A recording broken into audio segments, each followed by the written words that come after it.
అప్పట్లో ఇంట్లో ఎవరన్నా కాలం చేస్తే సావుకార్యం అంతా చేసి దినాలప్పుడు గంగిరెద్దుల వాళ్ళని పిలిచేటోళ్ళు. ఆ గంగిరెద్దు కూడా చూస్తానికి ఇంత ఎత్తుతోని మస్తు అజంగా ఉండేది. ఆయన కూడా వాళ్ళు ఎట్లా చెప్తే అట్లా ఆడేది, దుంకేది. పొమ్మంటే పోయేది, ఆగమంటే ఆగేది, దండం పెట్టమంటే దండం కూడా పెట్టేది. అట్లనే జగిత్యాల జిల్లా లక్ష్మీపూర్ అనే ఊళ్ళే ఓ కోడి కూడా చెప్పినట్లే ఇంటుందట. మరి గా ఇచ్చంతరమైన కోడి ముచ్చటేందో మీరే చూడుర్రి.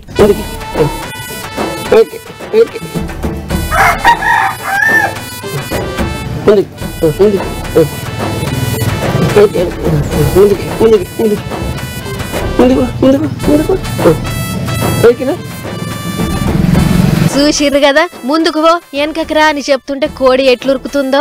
ఇక అసలు ముచ్చట్లకు పోతే లక్ష్మీపూర్లో ఉండే మల్లారెడ్డి అనే గీ పెద్ద మనిషికి కోళ్ల పరం ఉందట. అలా తీరు రకాల కోళ్లు ఉన్నాయట. అన్నిట్లా కడక్నాథ్ అనే జాతికి చెందిన గీ కర్రె కోడి పెట్ట మాత్రం యజమాని ఎట్లా చెప్తే అట్లా ఇంటుందట. చూడుర్రి పెద్ద మనిషి భుజం మీదకి ఎక్కి ఎట్లా కూస్తుందో. ఇక గీ ముచ్చట మీద కోళ్ల పారం పెద్ద మనిషి మాట్లాడుకుంటా రోజు నా పైకి వచ్చి కూర్చోవడం, పైన వచ్చి వాడడం, తర్వాత నేను ఏది చెప్తే అది వినడం, ఇట్లా చేస్తుంటుంది.